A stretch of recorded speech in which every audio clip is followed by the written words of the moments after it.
Love Stories.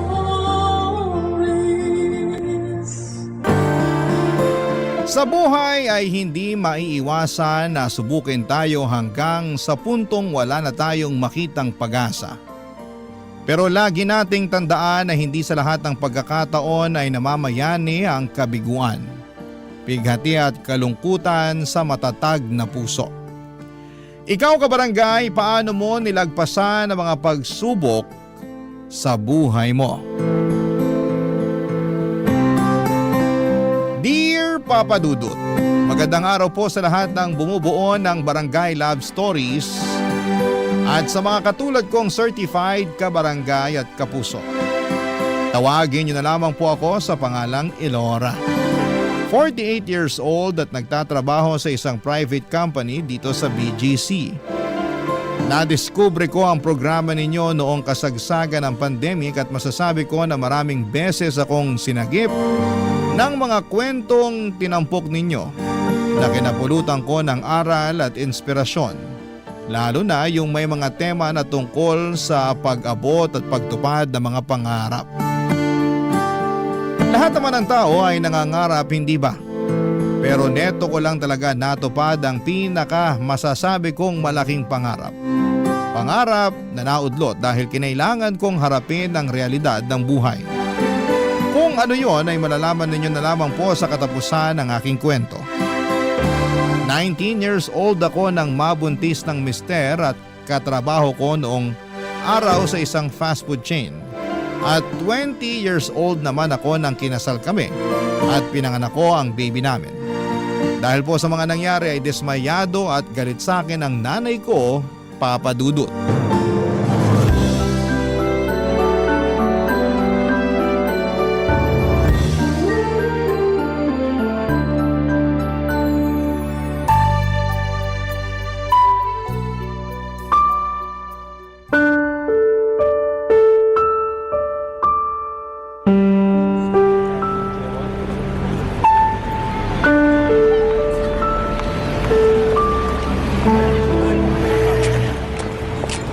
Oh, Elora! Bakit nandito ka sa labas? Nasaan yung anak mo? Nasa duyan po, kakapatulog ko pa lang. Kaya nga lumabas ako dito sa tapat ng bahay para tumambay at nang di ako makapag-ingay sa loob. Kahit anong gawin mong pagtahimik, maingay talaga rito sa lugar natin. Ewan ko ba naman sa'yo? Kung bakit dito pa kayo sa malapit sa ating kumuha ng mauupahan. Halos 2 bahay lang pagitan dun sa tinitirhan natin eh. Ito na po kasi yung pinakamura saka pansamantala lang naman po. Anong pansamantala? Kapag nakapag-ipon-ipon kami ng pera ng asawa ko, baka maghanap kami ng mas maayos na paupahan. Sabi ko sa kanya gusto ko sa 2nd floor kami para hindi malapit sa kalsada. Para di maalikabok at di masyadong maingay. Paano kayo makakaipon? Kapapanganak mo pa lang. Tapos yung mister mo lang ang may trabaho. Hindi ko naman po sinabing ngayon na.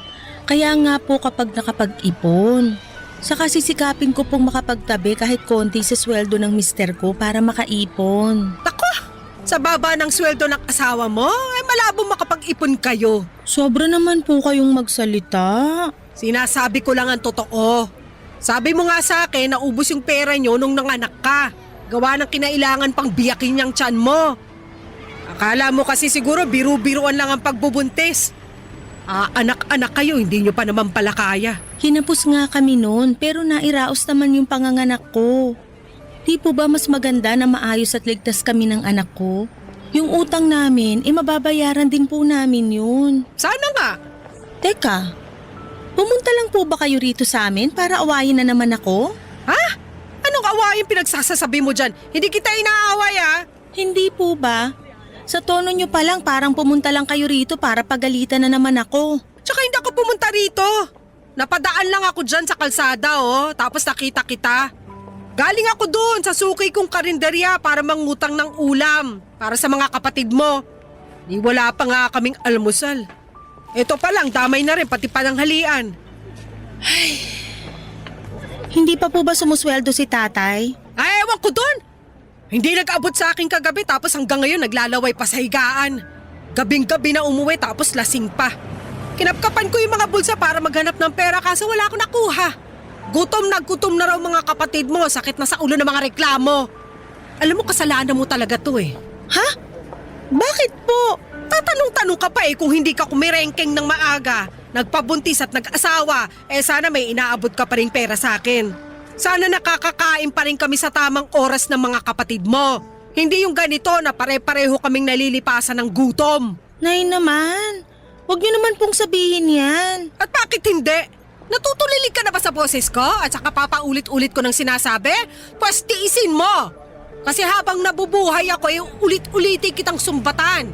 Alam mo namang mahirap lang ang buhay natin at ikaw lang inaasahan ko sa pamilya tapos ganyan? O sino na lang aasahan ko? Malakas pa naman po kayo ni tatay kaya pwede pa kayong magtrabaho para sa pamilya natin. Saka parang di naman po tama na sa akin yung iasa ang lahat, anak lang naman po ako. Ilang taon na rin ako nagtatrabaho para sa pamilya natin imbis na nag-aaral sa kolehiyo. Siguro naman sapat na po yun para pagtuunan ko naman ngayon ang sarili kong pamilya. Saan ka naman nakakita ng anak na sinusumbatan ng nanay niya? Buti pa makaalis na nga rito. Nakakasira ka ng araw. Diyan ka na! Papadudot mahirap lang ang pamilyang kinalakhan ko.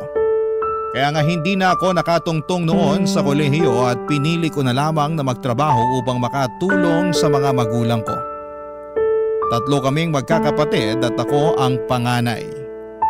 Habang naiintindihan ko ang pinanggagalingan ng galit at pagkadismaya ni nanay, ay mali naman na pagsalitaan niya ako ng masama at masakit. Pinanagutan naman ako ng mister ko at hindi tinakasan katulad ng ibang mga lalaki dyan. Alam ko naman kung bakit siya nagkakaganon at yon nga ay dahil malilimitahan ang perang ibibigay ko sa kanila. Lalo na at meron na kaming sariling pamilya ng mister ko. Masakit sa akin na tratuhin ang ganon ni nanay at may pagkakataon na napaisip ako kung tama ba na nag-asawa ako ng maaga. Siyempre marami pa akong pangarap na gustong matupad para sa pamilya namin.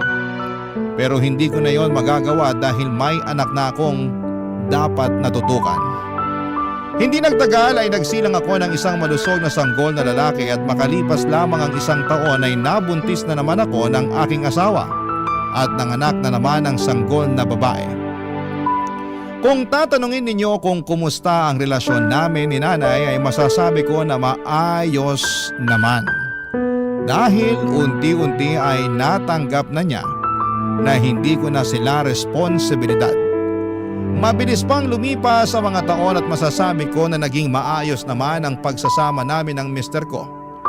Siya lang ang nagtatrabaho sa amin samantalang ako ay bahala sa pag-aasikaso sa mga bata at gawaing bahay. Habang tumatagal ay mas minahal ko ang pagiging asawa at ina sa mga anak namin. Masipag at masikap naman ang napangasawa ko.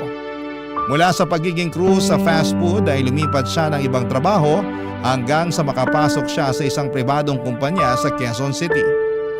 Kaya lang papadudot taong 2007 nang sinubok ang aming pamilya.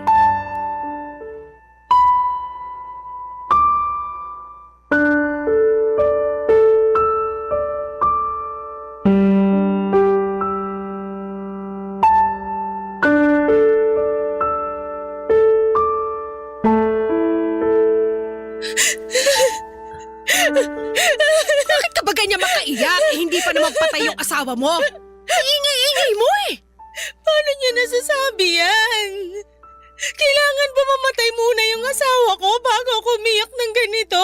Hindi naman sa ganun pero baka ganun na nga ang isipin ng mga kapitbahay niyo kasi ganyan ka umiyak.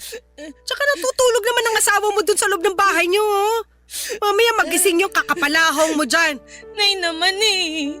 Napakaano niyo naman magsalita? Nagsasabi lang ako ng totoo.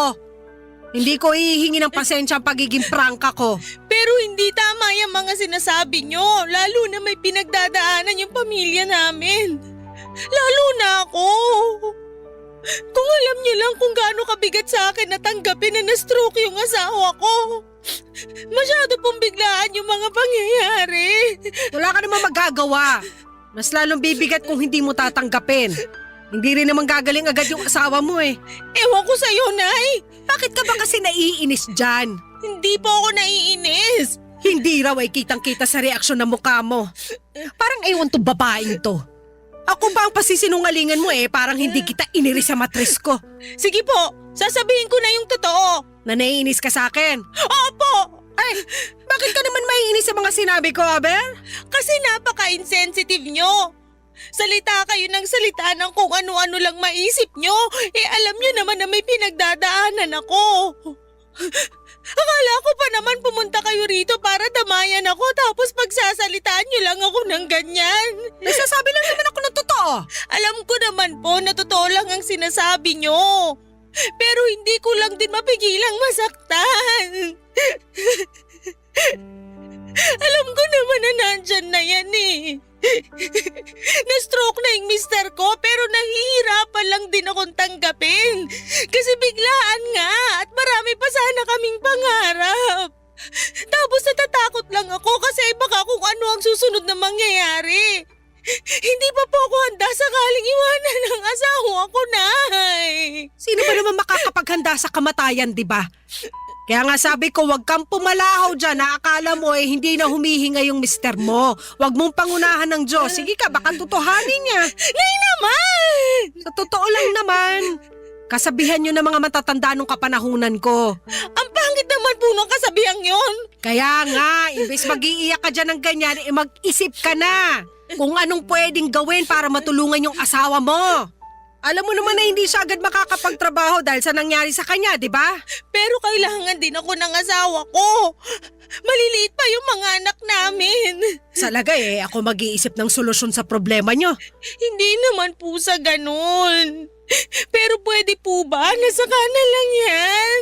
Anong tsaka na lang ang pinagsasasabi mo? Yung mga sinasabi nyo kasi, gulong-gulo na talaga ako.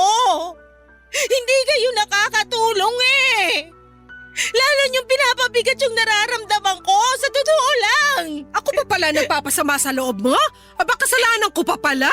Bakit po kasi hindi niyo muna subukang itikom yung bibig niyo at magpakananay muna kayo sa akin? Kahit ngayon lang po kasi alam niyo na nga kailangan ko kayo.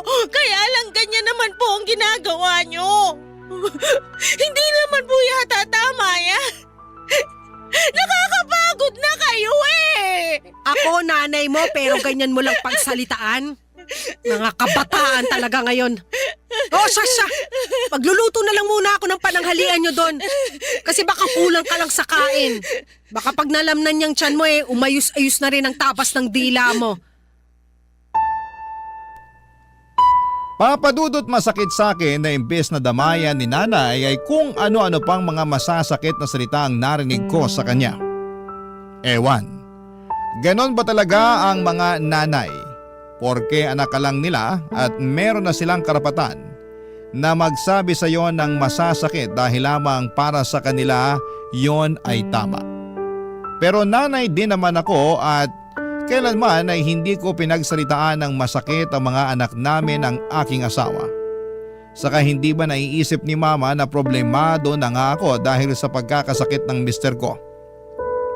Dahil sa mga nangyari ay nasa ed ang maliit naming ipon para maipagamot ang aking asawa. At halos magdasal na ako sa lahat ng santo para pagalingin nila ang asawa ko. Kaya lang ay bigo ako dahil 2 buwan mula ng unang beses na ma-stroke ang mister ko ay na-stroke ulit siya.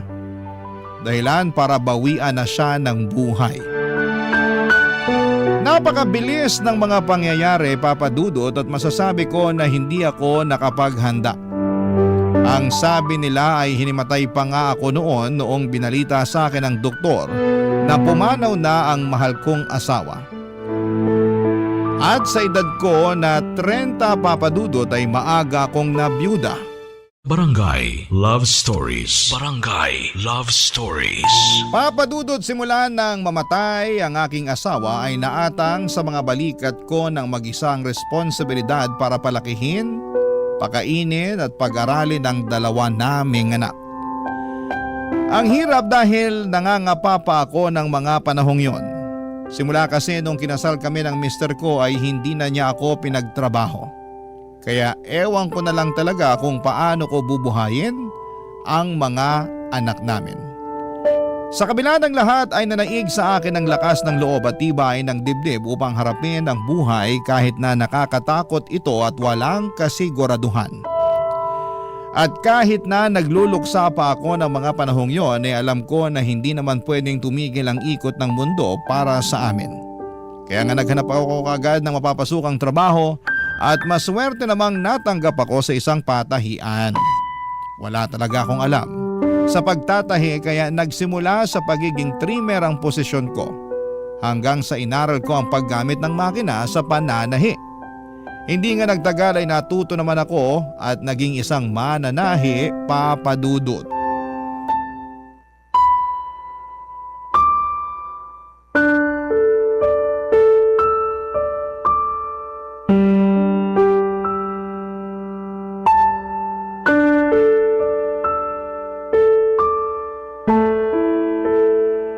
Pwede ko po ba kayong makausap, Nay? Tungkol saan? Tungkol po sa sumbong ng panganay ko sa akin. Ha? At ano naman yung sinumbong niya sa'yo? Na ang sungit-sungit niyo raw po sa kanila ng kapatid niya. Tapos pinapalo niyo na rin po sila. Pinakita po ng anak ko yung braso niya na may bakas ng hanger na mumula. Sus! Hindi naman malakas yun. Masyado lang sensitive yung balat ng anak mo kaya namula. Kami nung pinapalo rin naman pero hindi naman kami nagre-reklamo. Hindi naman po yata tama na ikumpara niyo yung sarili niyo nun sa mga anak ko ngayon. Mali po yun. Anong mali doon? Totoo naman ang mga sinabi ko. Totoo man o hindi, mali pa rin na magkumpara kayo. Yan talaga yung ugali niyo na ayaw ko eh. Hilig niyo magkumpara. Yan din ang ugali mo na ayaw ko. Yung pala sagot sa akin na nanay mo tapos lagi mo pa akong kinokontra. Hindi naman po yun pangungontra. Saka bakit ba pinagtatalunan natin to? Ang tinatanong ko kung bakit kailangan yung pagalitan at paluin ng mga anak ko. Tinatanong pa ba yan? Natural, matigas ang ulo at sutil. Kaya tinuturuan ko lang ng leksyon. Para namang hindi ko yung ginagawa sa inyo noon ng mga kapatid mo. Di ba pinagagalitan at pinapalo ko rin naman kayo nung araw? Oo nga po, pero hindi namin pinapalo yung mga anak namin. Kung magagalit kami, hindi rin yung galit na galit. Mas pinagsasabihan namin sila para maisip nila na mali yung ginawa nila. Ako? Alam mo namang hindi uubra sa akin yung ganyan kasi mabilis talaga ako mapikon lalo't paulit-ulit ko nang sinasaway. Hindi naman po pasaway yung mga anak ko. Hindi raw. Bakit? Ikaw ba ang araw-araw na kasama nila? Hindi naman, di ba? Hindi nga po, kasi kailangan ko magtrabaho para meron kaming makain. Alam niyo naman na wala kaming ibang maaasahan matapos mamatay ang asawa ko, di ba? Oo. Alam mo namang iasa niyo ang lahat sa mga kapitbahay niyo. Nakakahiya naman yon, lalo ang lakas-lakas mo pa. Kaya nga po tinitiis kong mawalay sa mga anak ko para magtrabaho sa labas. Pero hindi ibig sabihin pagmamalupitan niyo na sila. Sobra ka naman sa pagmamalupitan. Hoy!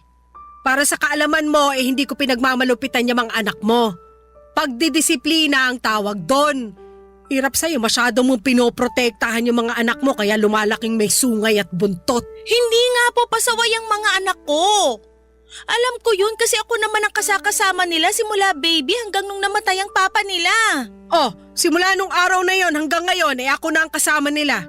Kaya mas nakikita ko na ang totoong ugali ng mga anak mo. Yung panganay mo masyadong sutil at malikot naman yung bunso mo. Pareho sila magkapatid na pag inuutusan hindi ka agad susundin. Alam mo ngayon ko nang hindi ka agad nasusunod yung mga gusto ko ipagawa, di ba? Para sa akin inaaksaya lang nila oras ko. Ano po ba yung pinagagawa niyo sa mga anak ko? Ano nga ba? Baka naman po kasi hindi pambata kaya hindi nila agad magawa. Kayo po yung nakatatanda kaya kayo na dapat ang gumawa. Ay talaga naman! Kaya lumalaki sutil mga anak mo kasi konsentidor kang magulang. Sabagay, sutil ka rin nung araw. Hindi po ako sutil, no? Hindi raw pasaway ka kaya nung kabataan mo. Patunay nun yung pag-aasawa mo na maaga. Hanggang ngayon po ba, isusumbat niyo pa rin sa akin yan? Bakit hindi? Matagal na po yun 10 taon na nga yung lumipas. Saka di na ako bata. Kahit na ilang taon pa ang lumipas, palagi ko pa rin naaalala yung pagiging sutil at pasaway mo nung araw. Hindi na ako nagtaka kung bakit tinularan ka ng mga kapatid mo. Mga nagsipag-asawa na rin ng maaga, imbis paghahanap buhay ang atupagin. Tsaka alam mo, naisip ko lang na baka kaya ka na byuda na maaga dahil din dyan sa katigasan ng ulo mo nung araw. Pati na rin yung pagsagot-sagot mo sa nanay mo. Wala ka kasing respeto, kaya pinarurusahan ka ng langit. Papadudot, ang nanay ko ang nagbabantay sa mga anak ko kapag nasa trabaho ako. Inaabutan ko na lamang siya kahit magkano para naman meron siyang sariling pera. Nang mga panahong yon ay patay na ang tatay namin at may sari-sarili na ring pamilya ang mga kapatid ko. Mag-isa na lamang si nanay sa bahay kaya palagi siyang pumupunta sa inuupahan namin. Kahit noon pa man ay may ugali na talaga ang nanay ko at isa na nga doon ng pagiging taklesa at prangka niyang magsalita. Kahit na ako na anak niya ay hindi nakaligtas sa mga masasakit niyang salita. Kaya nga ang sama-sama ng loob ko lalo na nang nalaman ko pa mismo mula sa panganay ko na ginawa rin yon sa kanila ng lola nila. At ang masahol pa ay nasaktan na rin sila nito. Pero ayaw ko namang magtanim ng galit sa nanay ko dahil iniisip ko na lamang na baka tama nga siya tungkol sa pagdidisiplina sa mga anak ko. Kaya nga pinalagpas ko yon at nagpatuloy sa buhay kahit na walang kabilib-bilib sa akin ang nanay ko lalo na sa trabaho ko ng mga panahong yon. Hindi nagtagal, taong 2018 nang mapagtapos ko ng pag-aaral ang aking panganay. Proud na proud ako sa aking sarili dahil may napag-graduate na ako sa kolehiyo. At sa wakas ay nagbunga rin ang aking pagsisikap sa pananahi at pagsa-sideline sa pamamagitan ng pagluluto ng almusal tuwing araw ng linggo. Papadudot, wala pong pagsidlan ang saya na nararamdaman ko bilang magulang.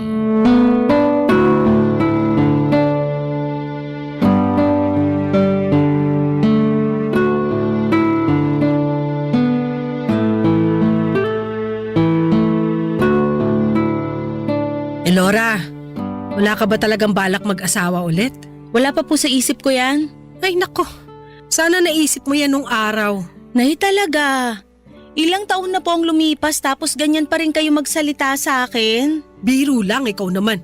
Bakit niyo po ba natanong yung tungkol dyan sa pag-aasawa ko uli? Wala lang. Concerned lang naman ako sa'yo kasi pwede ka pa naman mag-asawa.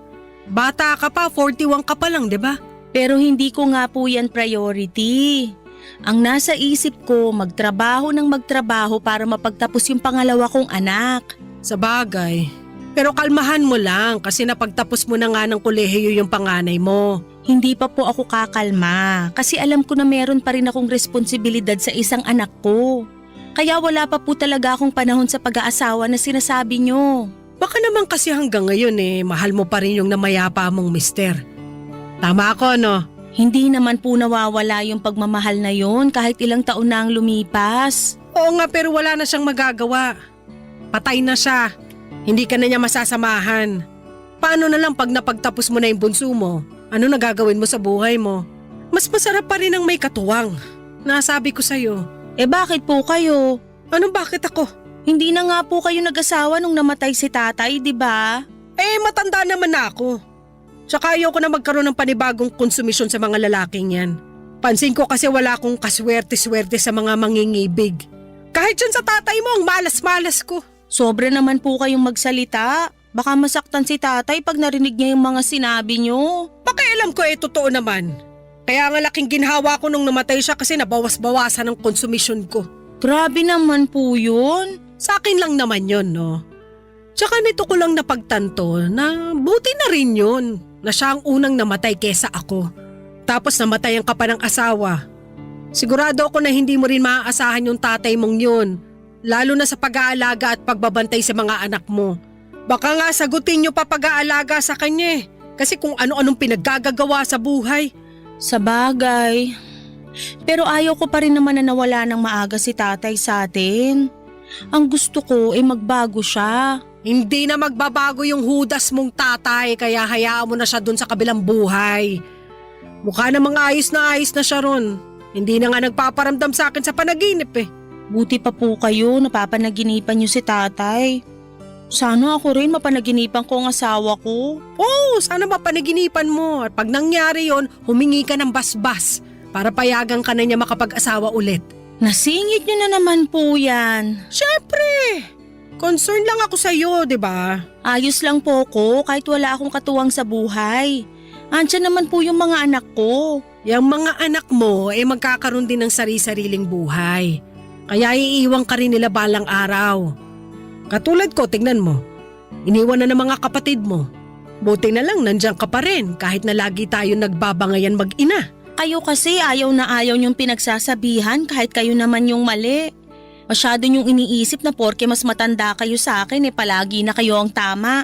Bakit? Hindi ba? Hindi po. Walang perpekto. Kaya di sa lahat ng oras tama kayo. Basta. Para sa akin masyado ka lang balat sibuyas. Basta rin po. Para sa akin, hindi ko kailangan mag-asawa uli dahil ayos naman ako. Baka sa ngayon ayos ka. Pag tumungtong ka sa edad kong to, masasabi mo na lang na sana pala sinunod ko yung payo ni nanay. Malungkot tumandang mag-isa, Elora. Kapakanan mo lang ang iniisip ko.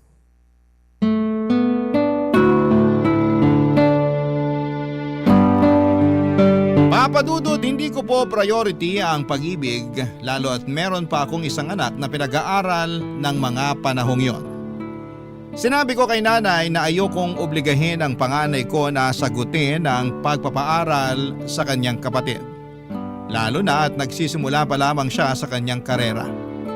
Ang gusto ko ay ma-enjoy niya ang perang kinikita niya bagaman sinabi ng anak ko na tutulong siya sa mga gastusin namin sa bahay.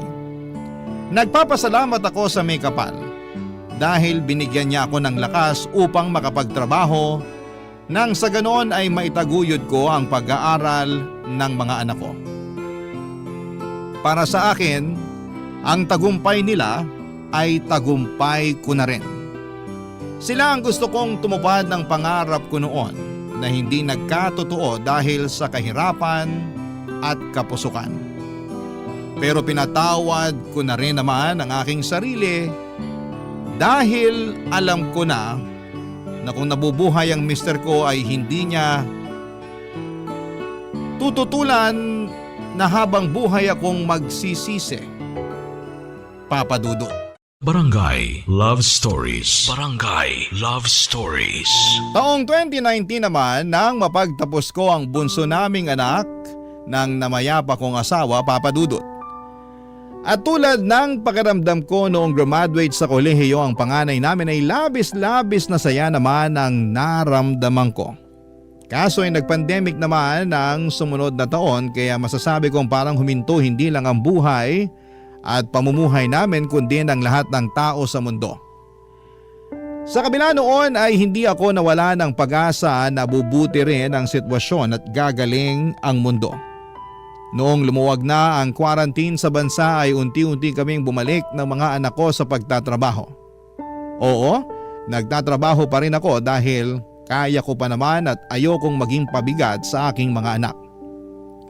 Kung mag-aabot man sila ay salamat. Kung hindi naman ay salamat pa rin. Kasama pa rin namin si nanay sa bahay at ganon pa rin ang ugali niya. Siguro'y hindi na talaga siya magbabago kaya lang isang beses ay may nangyari. Dahilan para kabahan kami ng husto ng mga anak ko.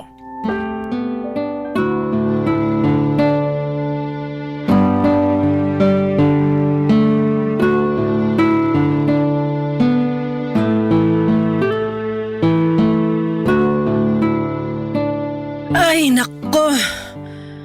Iabot mo nga yung unan para mailagay ko sa likod ko. Nananakit na kakasandal sa kahoy na upuan to.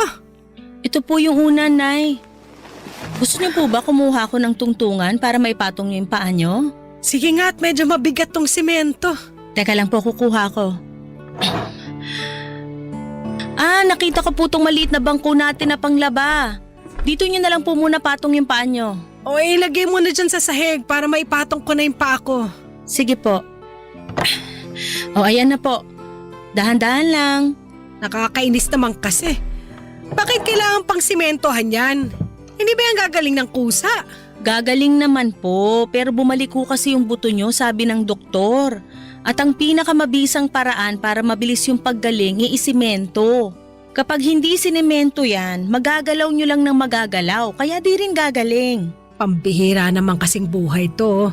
Sa tanang buhay ko ngayon lang ako nasimentohan ng paa. Kasi naman po kayo. Anong kasi naman ako? Ano bang ginawa ko? Kasalanan ko bang natapilok ako at napasama yung bagsak ko? Kaya bumalik ko ang buto ko sa paa? Hindi naman po sa sinasabi kong kasalanan nyo, pero ang kulit-kulit nyo rin kasi. Ako pa talaga ang makulit ngayon. Opo, kasi kabilin-bilinan namin sa inyo ng mga anak ko na wag kayong lakad ng lakad, gawa ng mahina na nga yung tuhod nyo at mabilis na ring sumakit ang mga paa nyo. Pero di kayo nakinig. Minsan nakikita ko pa po kayo na umaakyat dun sa hagdan ng bahay ng kapitbahay natin para lang makipagchismisan.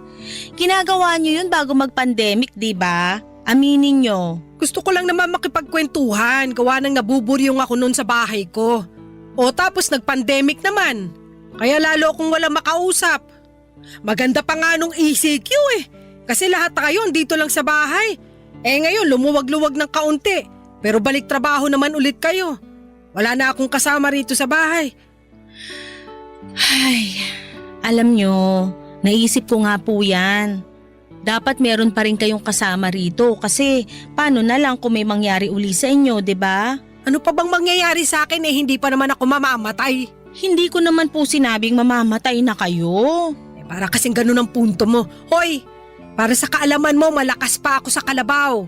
Siguro nga po, pero may pagkalampa pa rin kayo. Napakawalang yawa talagang babae ka. Pasalamat kasi mentado pa ako kaya hindi ako makatayo para sa bunutang ka. Wag na nga po kayong bayolente dyan, baka tumaas pa ang presyon nyo, ewan ko na lang talaga. Ikaw lang naman ang nagpapataas ng presyon ko. Grabe naman, tagal-tagal na po natin nagsasama, di pa kayo nasanay sa akin? Hindi talaga ako masasanay sa kasutilan at pagiging palasagot mo. Pero seryoso po, Nay, magpagaling kayo. Alam nyo naman na nasa pandemic pa rin tayo kaya nakakatakot magkasakit. Tingnan nyo, ang hirap magpagamot kasi kailangan magpa-swab test para lang makasigurado na wala kayong COVID. Oo nga Nasundot patuloy ang ilong ko. Ang sakit pala nun. Kaya nga mag-focus kayo sa pagpapagaling nyo at iwasan ang pagiging makulit at pasaway. Hanip ka rin talaga no.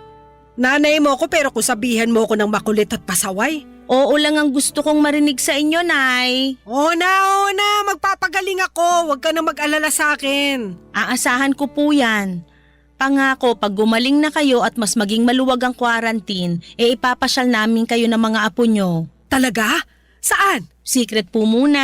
Ay, kainis ka talaga. Papadudot habang tumatagal, ay lumalakas ang pag-asa ko na unti-unting mawawala ang pandemya. Yun din kasi ang gabi-gabi kong panalangin sa may kapal bukod sa ingatan niya palagi ang aking pamilya. Masasabi ko na sa kabila ng nakakatakot na pangyayaring yon at walang kasiguraduhang bukas, ay hindi ako nawala ng pag-asa.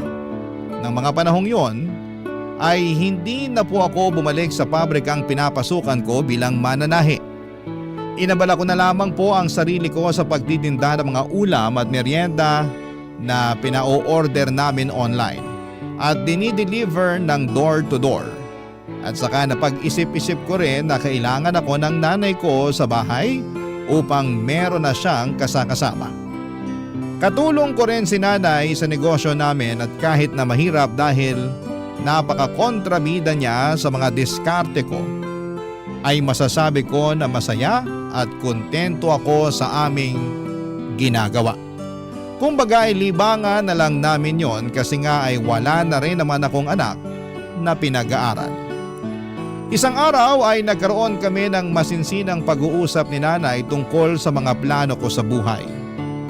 Kinumusta niya kasi ako at muli na naman niyang tinanong kung may balak pa ba akong mag-asawa, lalo na at bata pa naman ako ng mga panahong yon, papadudot.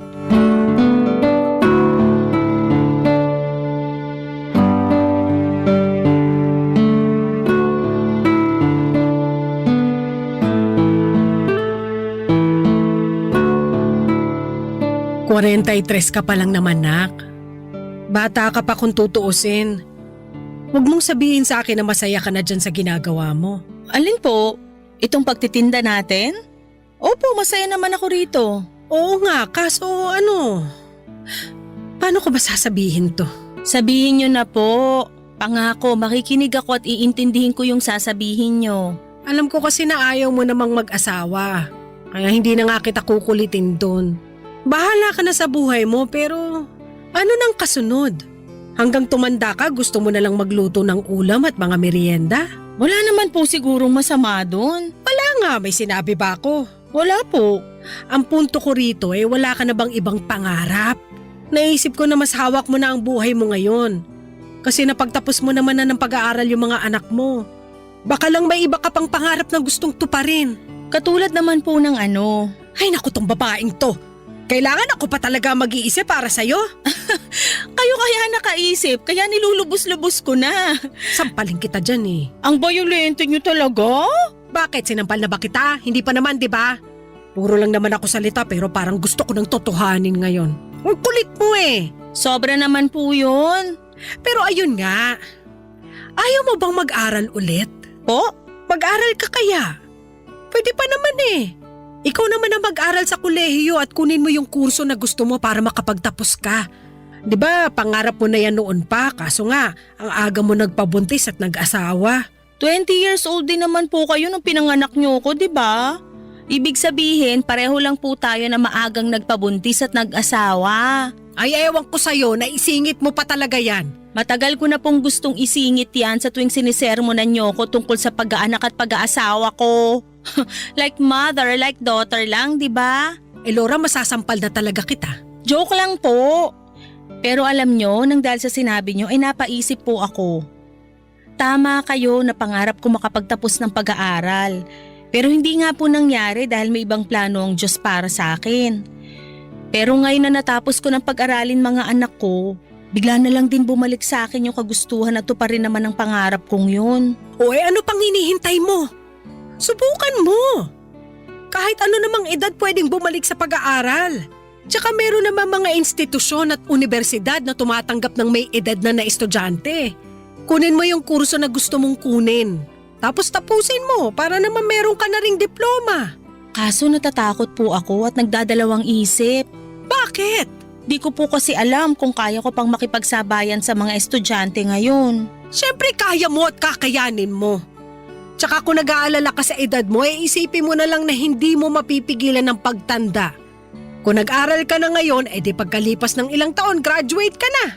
Lilipas at lilipas ang panahon. Madadagdagan ng edad mo kaya imbis na wala kang gawin at mag-alala lang dyan, simulan mo nang tuparin ang pangarap mo sa buhay. Naniniwala naman ako na kung kaloob sa'yo ng Diyos, hahayaan niya yung matupad. Salamat po, Nay. Tatandaan ko po yung sinabi nyo. Tandaan mo talaga. Maraming salamat po kasi kahit matanda na ako, nandyan pa rin kayo para payuhan ako. Hindi ko po alam ang gagawin ko kung wala kayo sa tabi ko. Ganun talaga. Pagdating sa mga anak natin, habang buhay na ang ating pagiging ina. Papa Dudut, tinupad ko nga ang plano kong makapagkolehiyo at full support naman sa akin ang mga anak ko. Siyempre pati na rin si nanay kaya nga masayang masaya ko. Hindi nagtagal ay nag-enroll ako sa isang university kahit nakasagsagan pa noon ang pandemic. Medyo challenging ang online class pero inalalaya naman ako ng mga anak ko kaya sa huli ay nakaya ko rin. Hindi nagtagal ay nakapagtapos ako ng kursong may kinalaman po sa business administration. Masayang masaya ako dahil natupad ko na ang matagal ko ng pangarap para sa sarili ko. At yun nga ay ang makapagtapos ng pag-aaral. Sa kasalukuyan ay masaya at kontento ang pamilya namin. Alam ko na proud sa akin ang namayapa kong asawa at pinagmamalaki niya ako sa langit. Dahil nagawa kong tuparin ang mga pangarap naming makapagtapos ng pag-aaral at may taguyod ang dalawa naming anak. Hanggang dito na lamang po ang aking sulat, Papa Dudut. Sana po ay mapili po ninyong i-ere sa Barangay Love Stories. At umaasa ako na kinapulutan po ito ng aral at inspirasyon ng mga kabarangay natin. More power and God bless sa inyong istasyon. Ang inyong forever kapuso at kabarangay, Elora. Nakakaantig naman talaga ang ating kwento. Ikaw ba, kabarangay? Nakarelate ka ba sa story natin ngayon? Kwentuhan naman tayo dito sa comment section. Barangay LS 97.1.